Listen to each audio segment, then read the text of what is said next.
Le temps est suspendu. À cet instant, et comme rarement, dans nombre d'endroits du pays, de la maison au café du coin, des lieux de travail à la rue, les regards sont tournés vers notre Assemblée.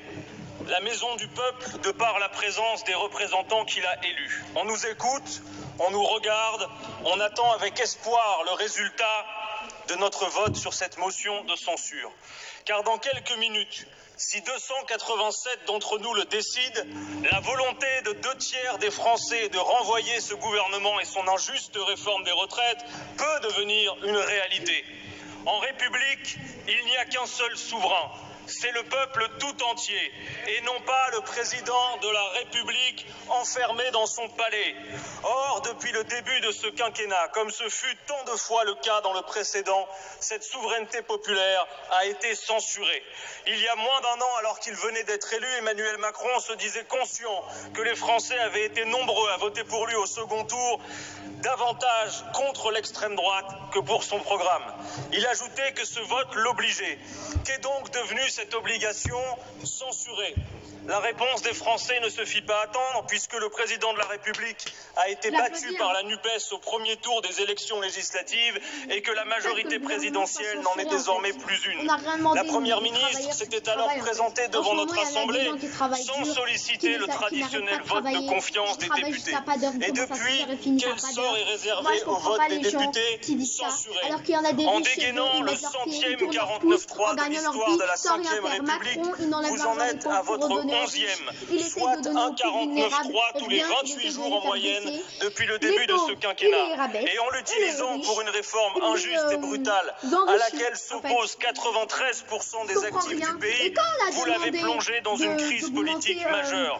C'est en fait une crise de régime, l'énième spasme de la lente agonie de cette 5e République d'essence monarchique à bout de souffle. 2/3 des Français souhaitent l'adoption de cette motion de censure. 2/3 des Français souhaitent votre départ, Madame la Première ministre. 2/3 des Français souhaitent que le mouvement contre la réforme des retraites se poursuive. Mais parce que sous les lustres dorés des plafonds de l'Élysée, un homme seul et toujours plus isolé souhaite rhabiller un passage en force en processus démocratique, ce sont 2/3 des Français qui devraient être censurés. Cette réforme des retraites n'a aucune légitimité parlementaire. Aucune. En utilisant un véhicule législatif inadapté, un budget rectificatif, vous avez contraint les deux chambres à débattre dans un temps limité et empêché l'Assemblée de se prononcer en première lecture. Même au Sénat, où vous aviez la majorité, vous avez eu recours au vote bloqué. Et ici, à l'Assemblée, un énième 49.3 pour empêcher le vote des députés. Le vote de cet après-midi doit donc remettre les pendules à l'heure. Rappeler le président et son gouvernement à la réalité, être en phase avec les aspirations populaires. Vous prétendez que cette réforme est la seule solution pour notre régime de retraite par répartition.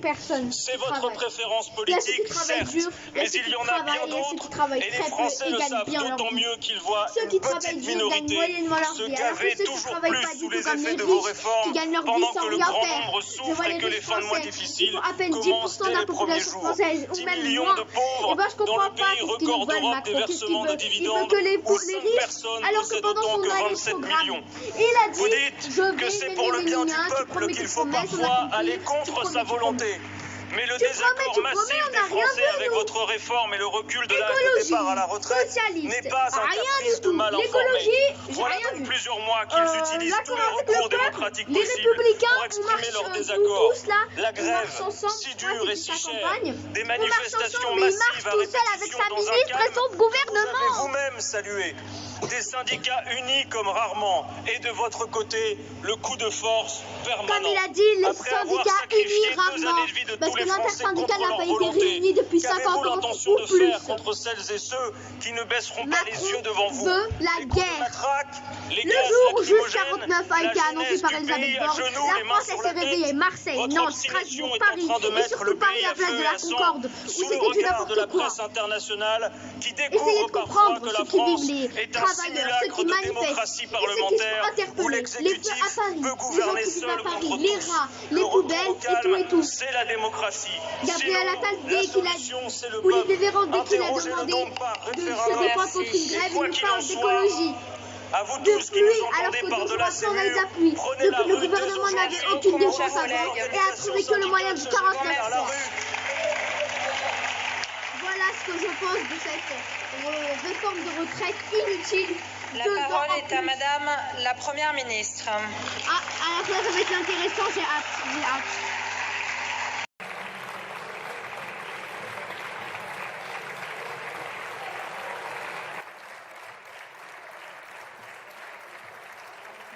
On va écouter ce qu'elle va se dire, cette folle, parce que... Ah oui, ça commence à sortir.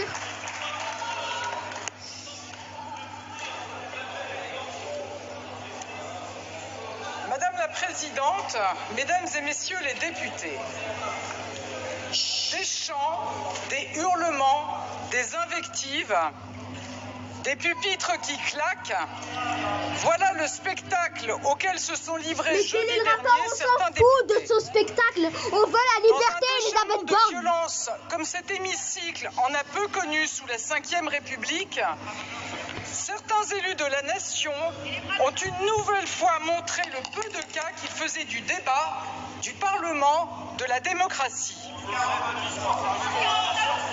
Ce n'était pas un fait isolé.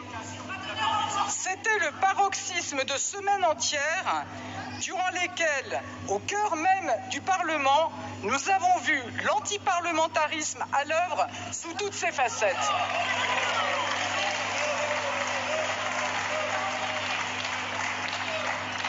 Nous avons vu la NUPES déployer avec méthode, constance et détermination toute la palette des techniques d'obstruction dans le seul et unique but d'empêcher le débat. Quoi? Nous avons vu mais c'est elle qui a empêché le débat avec ce 49-3, se moque de nous, elle se moque de la gueule du monde. Jusqu'à qualifier la commission mixte paritaire de prise d'otage.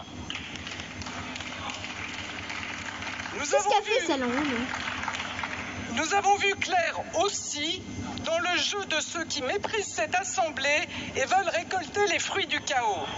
Ils veulent pas le chaos, c'est vous qui voulez le chaos de cette assemblée. C'est le moment où t'as dit 49-3 en France. Jeudi dernier, d'ailleurs, le naturel a repris le dessus à coups d'attaques personnelles et de crises effrénées.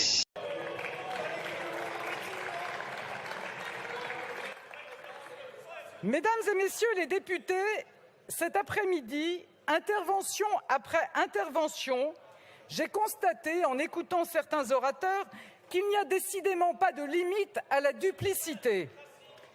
Duplicité de quoi, madame? 49-3, tu veux pas débattre, tu dis que la NUP ne veut pas débattre, mais c'est toi qui ne veux pas débattre, parce que tu sais que tu vas perdre ce débat. Qui viennent nous reprocher de ne pas avoir pu suffisamment débattre. Suffisamment débattre, tu parles de quoi? T'as voulu faire un 49-3? Ce sont des élus de la nation qui viennent nous expliquer sans vergogne que 175 heures de séance, plus que pour les deux précédentes réformes des retraites, ne valent rien. Ce sont des députés qui dénient son rôle au Parlement et affirment que la rue est plus légitime que les institutions. Mais ils se moquent de la gueule, mais ferme! Je vais m'énerver. Non mais je rigole pas. Juste tais-toi. Mesdames et messieurs les députés, ces comportements sont graves. Sont graves de quoi? T'as le pire comportement, t'es pire qu'un élève fou qui se donne une putain de psychiatrique, madame. Allez vous faire soigner. Et de couvrir coûte que coûte la voix de l'orateur qui ne partage pas vos idées. Comme si toute parole contradictoire était insupportable. Non, on n'a jamais rien dit, on a dit votez ce que vous avez envie, c'est vous qui vous êtes en train de créer la merde. Toutes les outrances, toutes les violences sont permises. Les violences sont permises? Non, c'est vous qui avez décidé la guerre, c'est pas nous. Des Français aux deux extrêmes de l'hémicycle. Et mais c'est de quoi? C'est vous qui l'avez déclaré. Je comprends pas, madame la ministre. Elisabeth Borne, vous dépassez les bornes. Démocratie.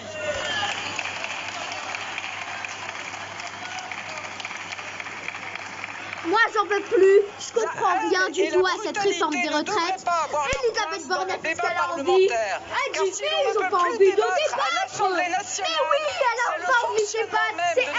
Elle a déclaré un 49-3 parce qu'elle savait que le débat était déjà perdu pour le gouvernement.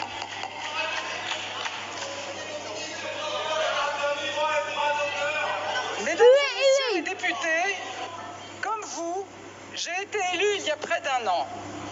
Comme vous, je vais à la rencontre des Français dans ma circonscription du Calvados et sur tout le territoire. Je parle Je parle avec nos concitoyens de leurs doutes, tout ça va voter de leurs pour elle. inquiétudes, de leurs espoirs. Oh Personne sur ces bancs n'a le monopole pour parler au nom du peuple et j'ai bien conscience de l'état d'esprit de notre pays.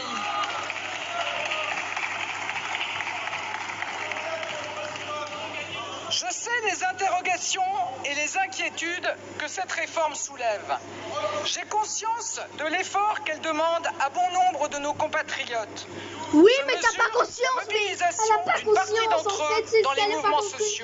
J'aimerais bien l'avoir mêlée avec Macron, le président de la République s'est engagé à la mener lors de la campagne électorale, certainement pas pour gagner des voix, mais par exigence de transparence vis-à-vis des Français. Je comprends pas, mais réfléchissez, cuisinez.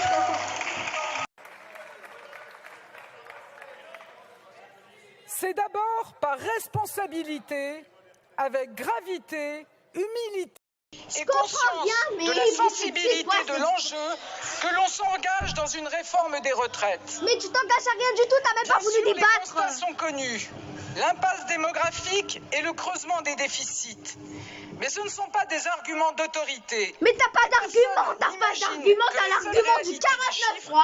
Allez hop, l'impact de la réforme pour celles et ceux qui devront progressivement travailler plus longtemps. Mais alors, il faut être clair sur les alternatives. Certaines ont été présentées par des amendements dans cet hémicycle. Elles peuvent se résumer en 2 mots, matraquage fiscal. Ce sont des impôts et des charges supplémentaires. Mais est-ce qu'elle les paye les impôts? Elle paye rien du tout, arrête dans un palais avec Macron. C'est tout ce qu'elle fait, elle fait rien du tout, elle travaille pas, elle parle, elle fait un 49.3, elle comprend pas les gens qui travaillent dans les mines, qui se portent sur des poids lourds, qui se portent sur des poids lourds jusqu'à 64 ans, mais elle comprend rien à la vie. Il faut dire la vérité aux Français. Et on va dire la vérité. Notre système de retraite par répartition. Mais elle veut que l'argent avec Macron, travailler plus, gagner plus, gouvernement plus. C'est pas ça, liberté, égalité, fraternité, je les vois pas. Liberté, je la vois pas, égalité, je la vois pas. Fraternité, je la vois pas trop non plus. La BTS qui a commencé liberté, je la vois, mais égalité, je la vois pas. Et fraternité, je la vois plus. Ça voudrait dire une retraite à 65 ans. Même égalité, je la vois plus. En responsabilité, nous n'avons pas fait le choix des 45 ans.